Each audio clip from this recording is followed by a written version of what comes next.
And it is the talk of the tech world, Bendgate. Almost a week after the debut of its new iPhones, Apple continues to face complaints about the unintended flexibility of its plus-sized unit. We're going to see more of them come out over the next few hours as this story, Bendgate, picks up and gets more viral. Then Apple aren't going to take responsibility for this.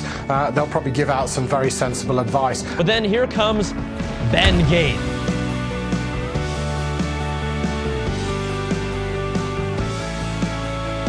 So it started out with a few users complaining that their new iPhone 6 Plus had bent in their pocket. From there, some dude on the internet with a backwards hat, who I know and can personally call a friend, decided to test that on video.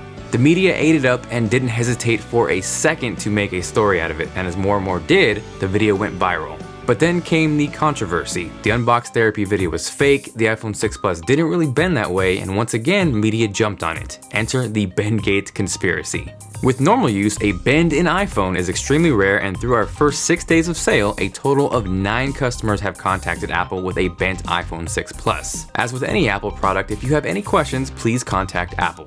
From there, Consumer Reports came out with the official bend test and determined that the iPhone 6 and 6 Plus were not as bendy as believed. Once again, media jumped on it and dismissed any potential iPhone 6 Plus bending problems. End of story, right? Not so much. There's a few things that Apple and the media will never tell you.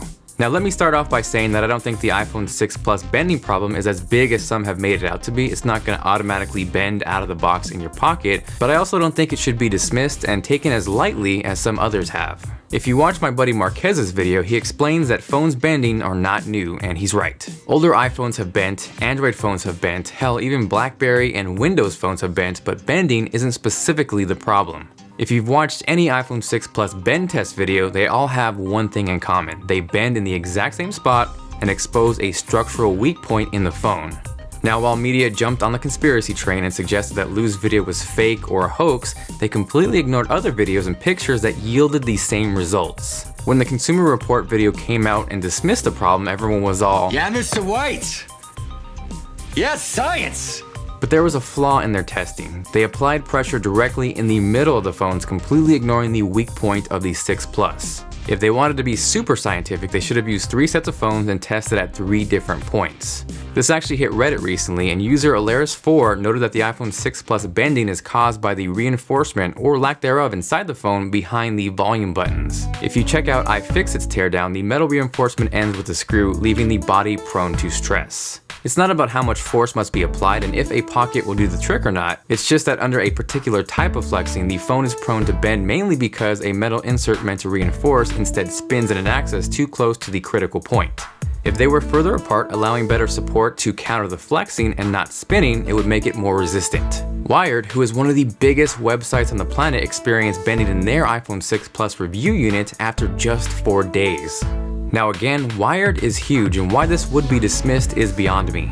John Gruber of Daring Fireball said this: "I cannot believe that this bent iPhone 6 Plus thing is becoming a thing. Watch this jackass's video," and then he conveniently forgets to link. "Should we not be amazed that his phone didn't snap in half under this pressure? That the glass didn't fracture? Under pressure like this, bending but not breaking seems like an extraordinary feature."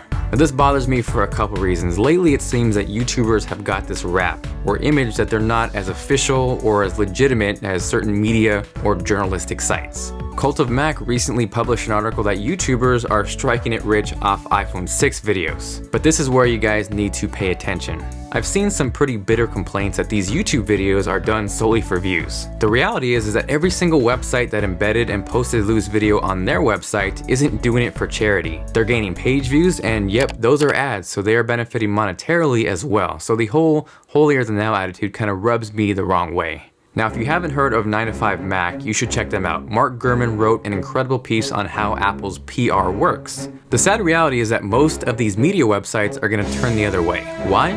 Being able to get your iPhone reviewed days before the public even gets their hands on it equals more page views, and of course, that equals money. And the crazy thing is, times are changing. No longer is everyone, or you guys for that matter, waiting on these pre-release embargo reviews. You're actually turning towards, guess what? YouTube videos. All of the highest viewed iPhone 6 videos are from YouTubers, even without that Apple head start. So if there's one thing that you take away from this video, it's not that all media is corrupt and evil, but it's more so, don't believe the first thing that you hear or read. Question everything. We have so much information at our fingertips, so if Apple comes out and says only 9 users complain, don't just immediately buy into that. And at the same time, if you hear that the iPhone 6 Plus bends, don't automatically assume that it's the worst phone on the planet, that it's unusable, and again, it's gonna bend right out of the box in your pocket. Do a little investigating.